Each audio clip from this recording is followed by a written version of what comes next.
Of the arts in contemporary Philippines, film has the broadest audience. This explains the strengths and weaknesses of motion pictures as a Filipino art form.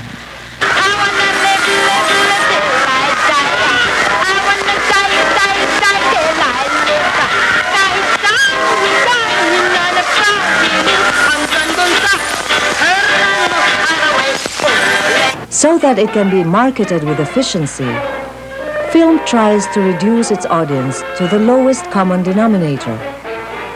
It is believed that such an audience can grasp only what is obvious and simplistic. Labis-labis ng kakaluluan mo. Gusto mo ipahalikin pa kita muna sa lupa para maipakilala ko sina pantay-pantay ang bawat nilikha. Darna! Kuno!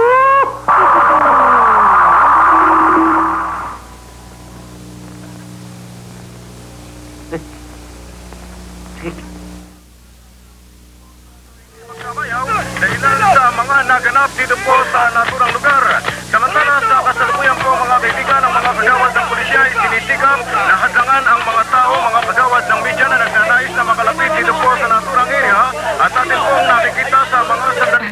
When film is handled with insight and sensitivity, however, its powers cannot be equaled by any other art form. Wala. It can portray an entire society acting in concert.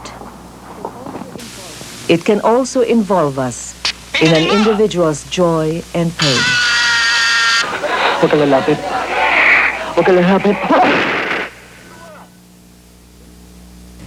Filipino artists have been making movies for almost 70 years now. The film industry, however, began with the introduction of film shorts by foreign businessmen in the decade beginning with the year 1897. These films gave glimpses of everyday life as well as historic events. In 1912, two American businessmen made the first feature films in the Philippines.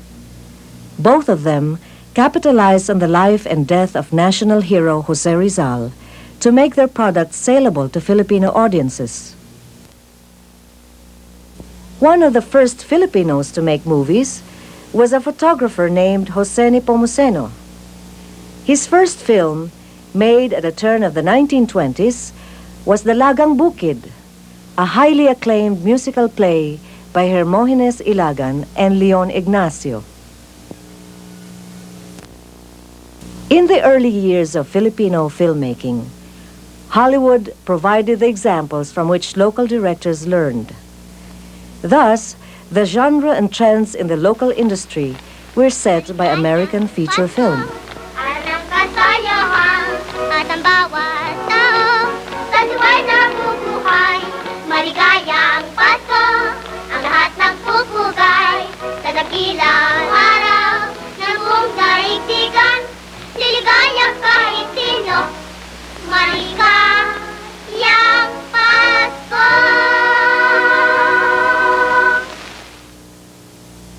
Working with outmoded equipment and hampered by limited budgets, Filipino directors found it impossible to compete against the products of Hollywood. On the basic level of technical polish, local products inevitably suffered in comparison. They were up against products of a giant industry reaching out to a worldwide audience.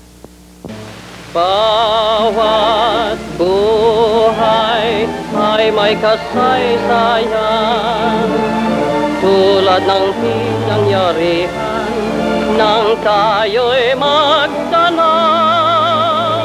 Takot lamang ay di mo pakinggan, ngunit ang katotohanan kita'y minamahal.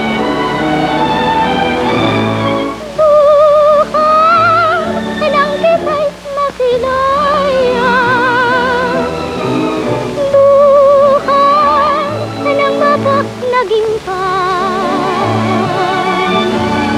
laging hinahanap at umaya, bilin ay damhin niya rin pagmamahal.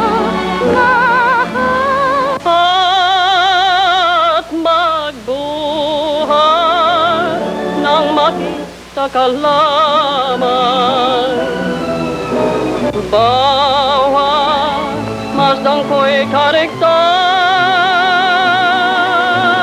dulot ay sadyang kaligayahan na nagbuhat sa iyo, buhay niya ring buhay.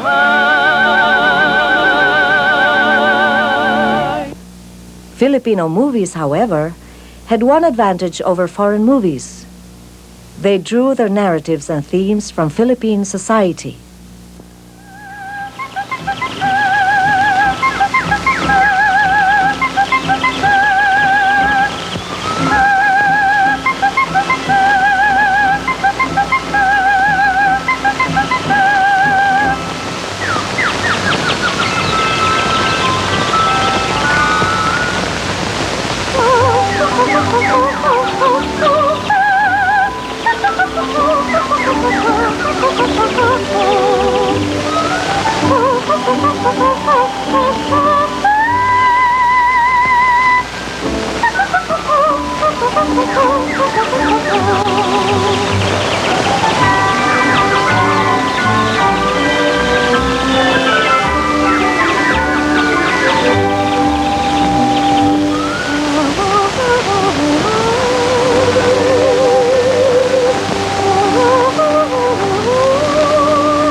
The works of early directors portrayed Philippine situations from everyday life as well as Philippine history.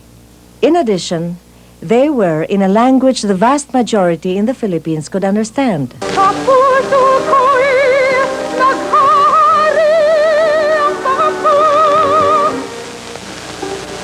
Ako'y alis, hindi upang limutin ka, kundi upang ipagtanggol ang bayan kong tinisinta. Traditional theater forms provided early films with character types, twists in the plot, familiar themes, and conventions in acting. The zarzuela yielded many romantic and comic characters for plots spiced up with songs and happy endings.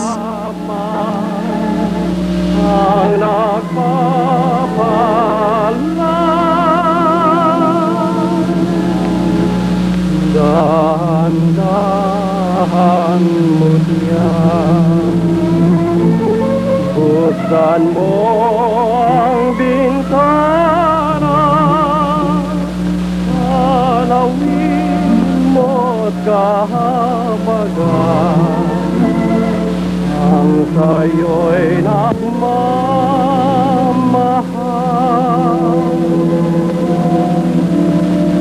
Kung sakali masangan,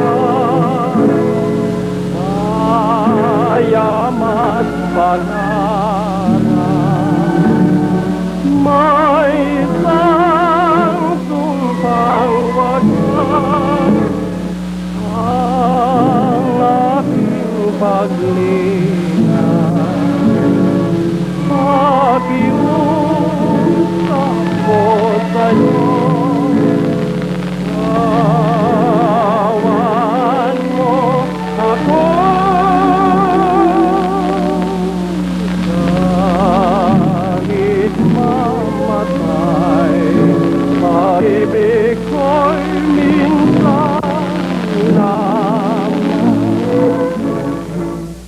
Film melodrama inherited from Sinaculo, characters like the Virgin as the all-suffering mother,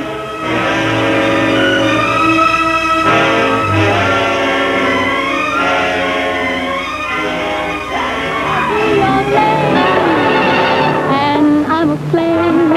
Mary Magdalene as the prostitute with the golden heart, You decide that only your cheeks can put out the fire.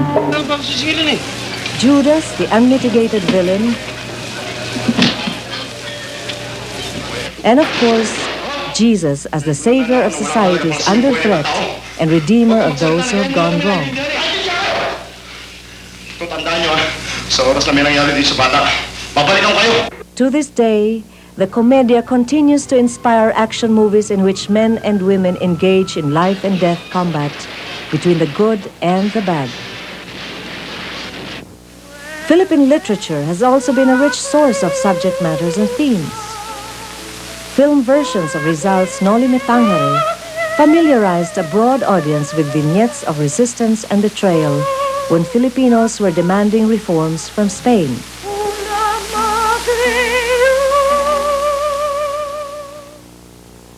On film, Florante at Laura by Francisco Baltazar made the jealous lover and the ever-faithful lady love popular characters. These are the characters around whom many contemporary movies continue to revolve.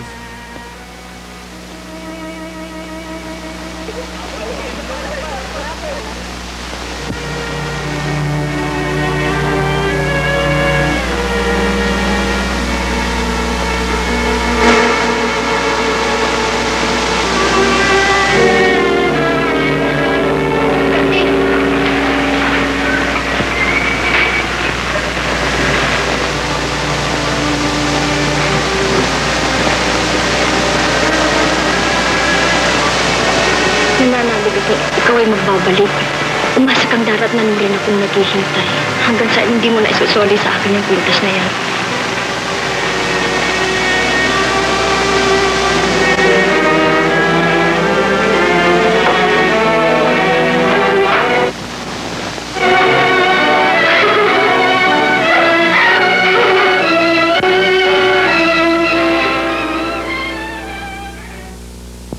Other literary sources were contemporary novels that appeared in popular weekly magazines. In many instances, the author of the novel served as a selling point of the movie.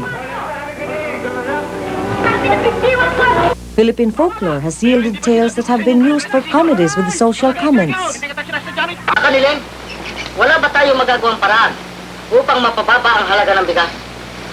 Wala na po. Mahal na sultan. Sagad na po ang presyo. Ano naman ang naririnig mo sa labas tungkol sa akin? Mga bagay na hindi mabuti. Wala po. Mahal na sultan. Walang-wala. Absolutamente nada. Maraming salamat. Makaalis ka na.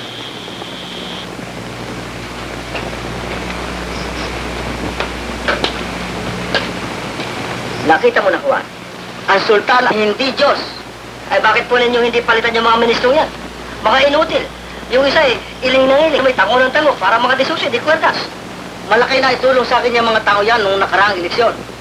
Kaya sila hindi ko maaaring basta alisin. Ay kung katulad po naman ito, ang taong bayan ang napiperwisyo. Hindi tuloy nyo nalalaman kung anong talaga nangyayari. Kaya naman ako'y umaasa sa mga taong tapat na katulad mo. Mabuti po kung may mga taong tapat na katulad po, ilan lang kami. In spite of being the underdog to Hollywood, the local film industry survived because the larger portion of the Filipino audience was not equipped to appreciate films in English.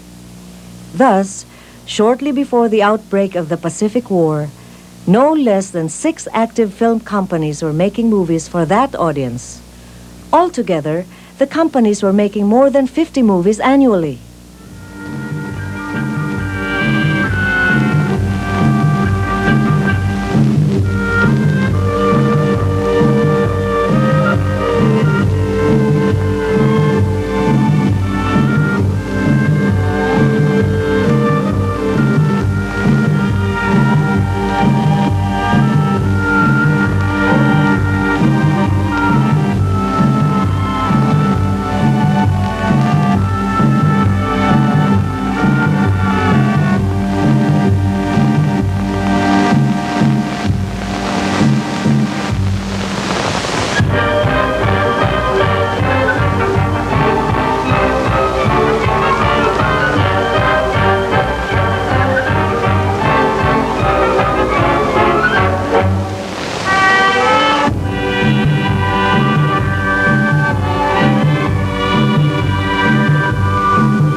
less than 20 years of existence, from 1919, the industry was able to build a firmament of stars whose glitter and glamour were to establish moviegoing as a national pastime among Filipinos.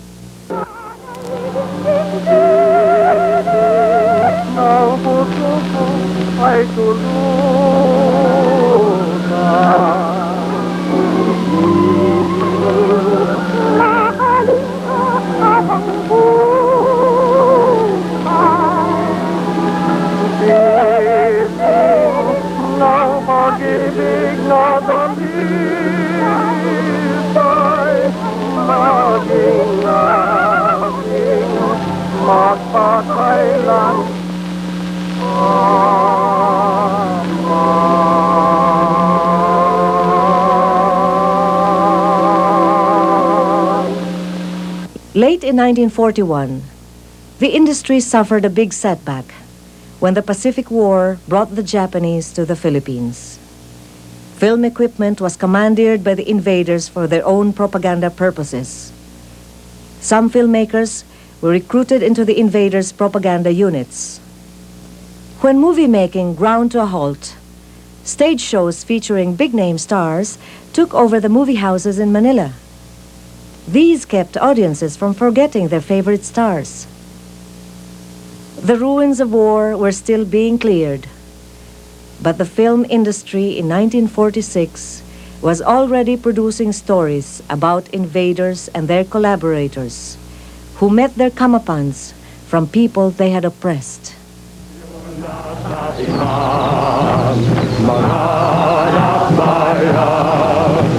Sa hisag ng ating daig, lahat may pagwari.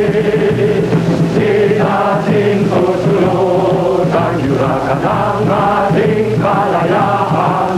Pilipinas, bayan kong mahal, sa'yo alay ang aming buhay. Ayon las nating mga dakbayan. Sa hisag ng ating daig, dapat may pagwari.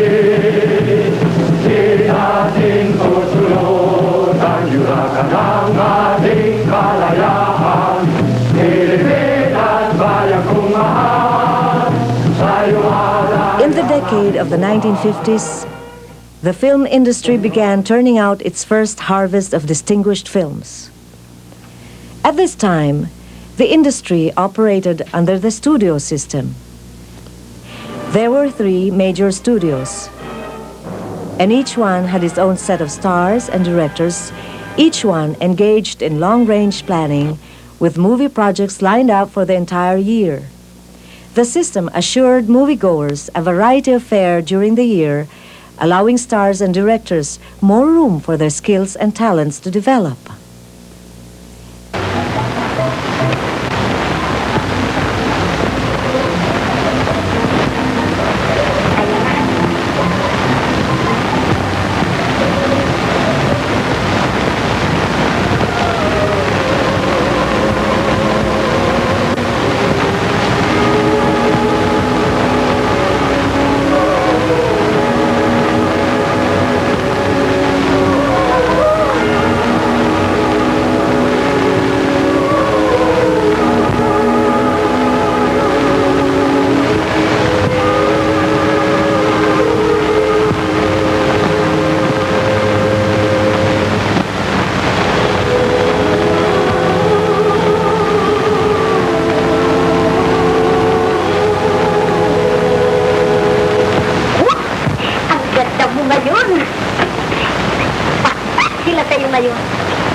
The institution of awards during the 1950s stimulated consciousness of film as art. Wala akong nakikita. Meron, Tisa. Ayun. Ayun ang iyong kahapon. Masaya at maganda. Nakikita mo ba? Nakikita mo ba?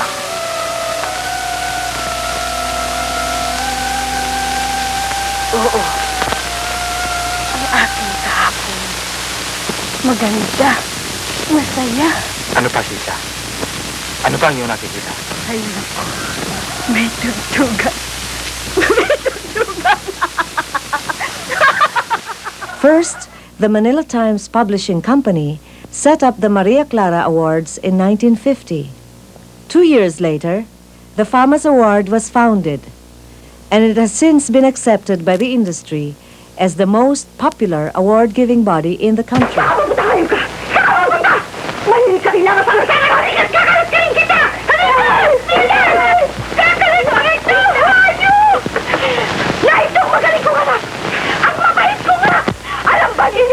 Parang yun ang awa. Aba! At nahiya pa itong bruha para malaman ninyong lahat. Itong aking anak ay sumama sa lalaki. Sa kanyang kalagoy upang ako'y pagigantihan lamang. Ginawa mo na lahat ng kabutihan. Ginantihan ka pa ng kasamaan. Pag hindi ka nga naman nakapatay ng tao, day!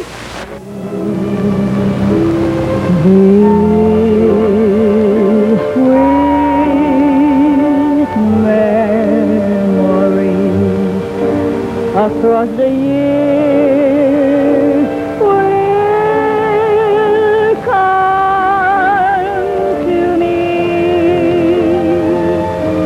Though my world will go on, in my heart wherever lies just the echo of a sigh.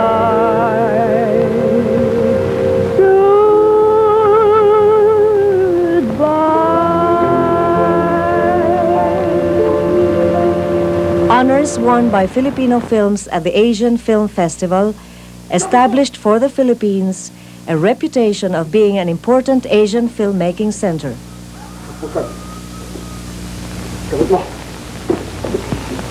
It was here that filmmakers Gerardo de Leon, Lamberto V. Avellana, and Gregorio Fernandez gave notice to the world that the Filipino film had come of age.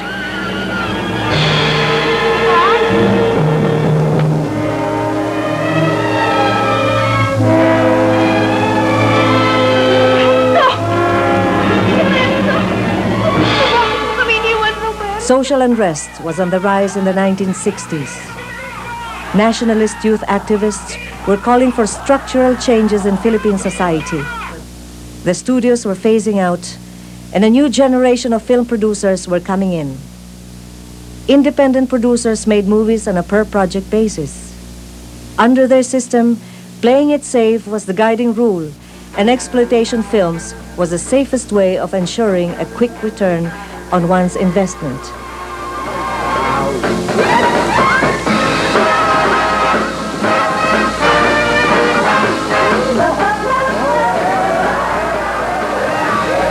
Bomba was actually melodrama heavily laced with sex. Bomba films, with their disdain for conventional society and establishment values, seemed to echo the cry in the streets for social changes.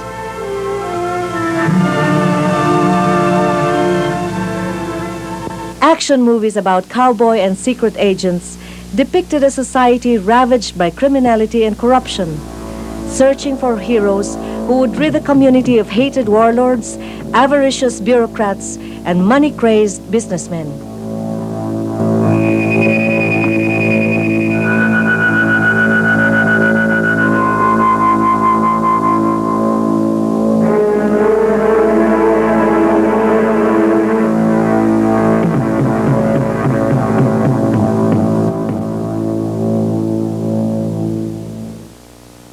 Idol movies were youth films that capitalized on the fanaticism of movie fans. At a time when adults seemed unable to merit love and respect, idol movies reflected young people's search for role models with which they could identify.